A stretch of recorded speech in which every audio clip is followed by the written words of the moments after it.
About what happened that day. I was the head, Kazo Angola. Since I grew up from there, when I was doing my A-level in Ibuaise happy hours, I used to stay in Kazangola. So I deployed myself there, and I was fully operated by the Electoral Commission to be an observer in Kazangola. We reached there early in the morning. I called my brother Hildaman and others to come and join us. The things had moved on well until they saw that we are very serious in a calm way to make sure that we deliver what our bosses had told us to deliver on behalf of the country. So that made them fear. They didn't know what to do next. Because Kazangola was a spot where they wanted to do all the rubbish in that election. Since I was in my area, which I know very well with my colleagues, we mined well with Mayor Mutebi and the Chila team. And my brother Mayor Matov was in a Bole family in the corner zone. And Mayor Wachike was in Matel in Rugoba. Those were the polling stations that I was in charge. So the SC called me to go to Matel. Someone wanted to do some drama there. We went with my brother Hildaman. We made sure everything was okay. So we came back in Kazo. I parked in the parking of my colleague, called Bob. I told him, let me leave the key there. I'll come back. As we are going down, I saw guys, military people like 40 coming, others holding sticks. We thought maybe they are doing some patrolling there. When they reached us, they grabbed us. As we were taking us the drone, I saw some people, and media people I know, especially Waswa of NBS. So I got my phones, I threw them to him. That Waswa, keep them. Good enough, we gave them to Bob, my colleague who lives in Kazangola, and I found them later. In the drone, it's a nightmare. But it's no longer a nightmare because we faced it too. You see, Bobato Nalaba Chindu, Ubochia, Katitua Chila in a Chikorachi, Kachira Chichana Turaga, Tichidio, Chian Sembeza, we do another drone in Zirukam, the Nekweka, Akasera Gatu, Senga was Sorakolachi. Never take them, never Korako, if you could have a food, you will. When I get the Kumagaro, Magaro Baz to Ponios away. Never to go any go, and Mutoba Kuaka, Munuri Yama, Nevakuba, Nevakuba Muno, Nevakuba Maguru, Nevakuba Riching. The Chinakola and Silica. If you come when I get a bee, you get a Kumbia. They didn't sign a city. No Kabuzo, Kaviota. The world go again and Akabanga Kanye. You know, watching Akabanga Kanye. Only go on. What could you do?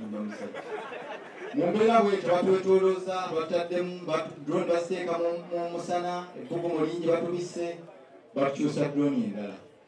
Nino Kulia simulate home Kurona. I was a musician. Just a musician. Nempulia, Nemaya the Rosing, I did. Gatandika.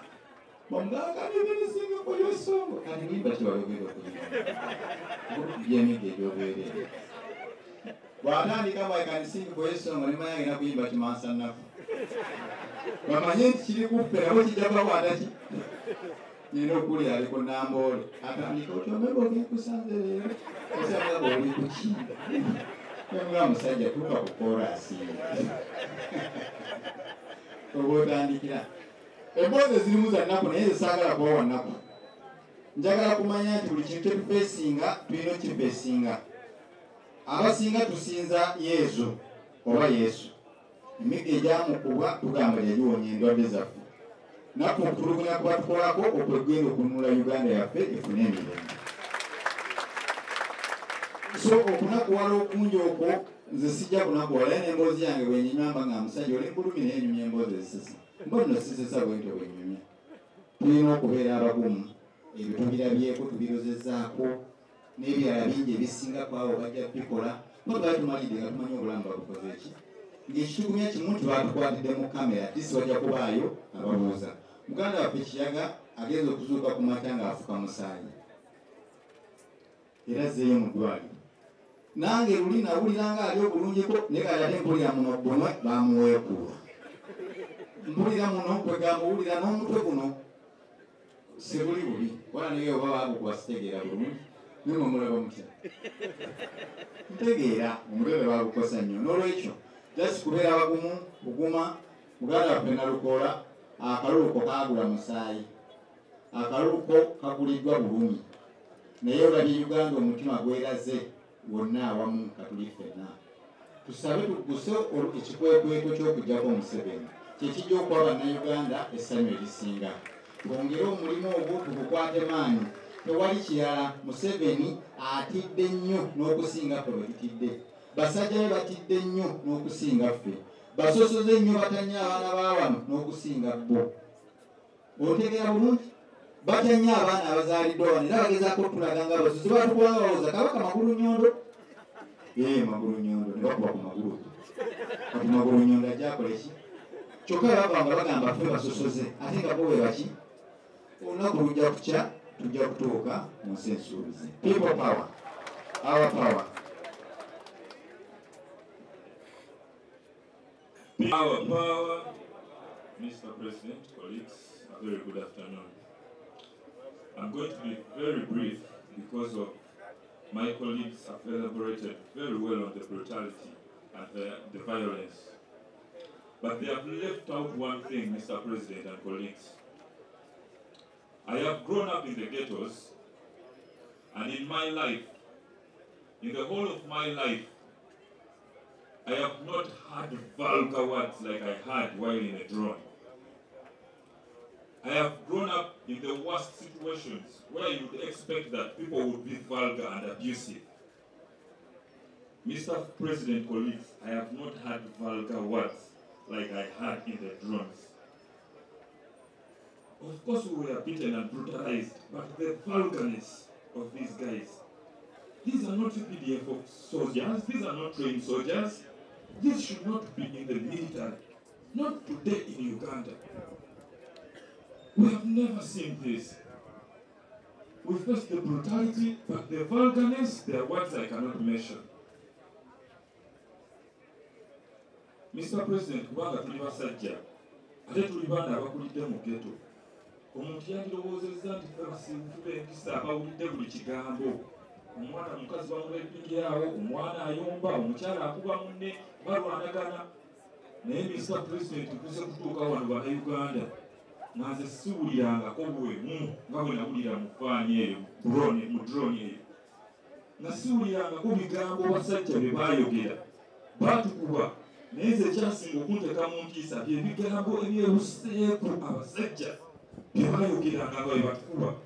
Nga batuwemula okuva ku maamawo, ku taatawo, ku kyalo kyo, ku pulezidenti. Okugamba nti oli mubaka wa paalamenti ne bakukuba okugambo okunene nga kw'otadde n'empi. Nze nina ebigambo bye sitasobola kwogera mu kamwa nnibe nawulira omulundi ogwasooka kw'olwo olunaku. Ndi musajja mukkiriza.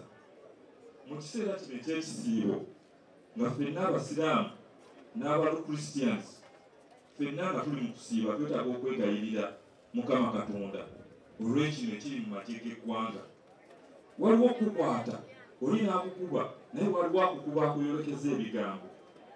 The worst thing when they were interrogating me, bambuuzanga, who are you, Nyeko? To summon our supreme leader, General Muhoozi. You summon General Muhoozi, who are you? Nyeko, who are you? Today you're going to see him in the night. You're going to kneel before him. How have we reached here as a nation? That you perform your duties in parliament and somebody at a low rank is questioning you. Somebody at a zero rank is questioning you. Who are you to question? And someone, the CDF, who we all know that security is allocated a lot of amounts of money. The hugest chunk on our budget goes to security, and somebody does not want to account for it. Mr. President, bambuuza ebibuuzo naye nga nze ekyali kinkubya n'okumbuuza nze ani okulaba nti tuyita CDF General Muhoozi mu kakiiko ka komiti aka defense akavunaanyizibwa ku byokwerinda by'eggwanga oba okusoyaasoya n'okusaba accountability.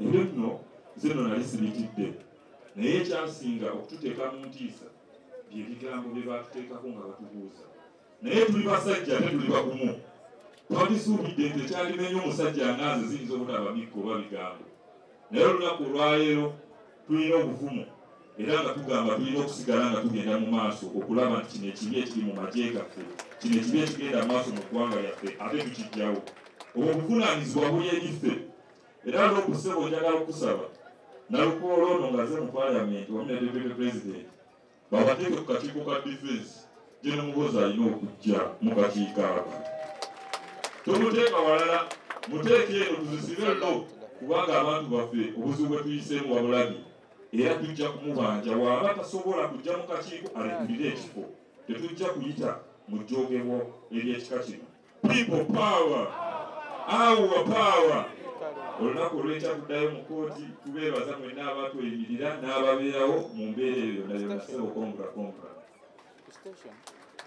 akakofiira aka musulumini bajja bangi era abasajja ndoza tebati ekiseera kyonna tugenda kujja nga tuli bangi nnyo nnyo nnyo waleeta bya bungi people power our power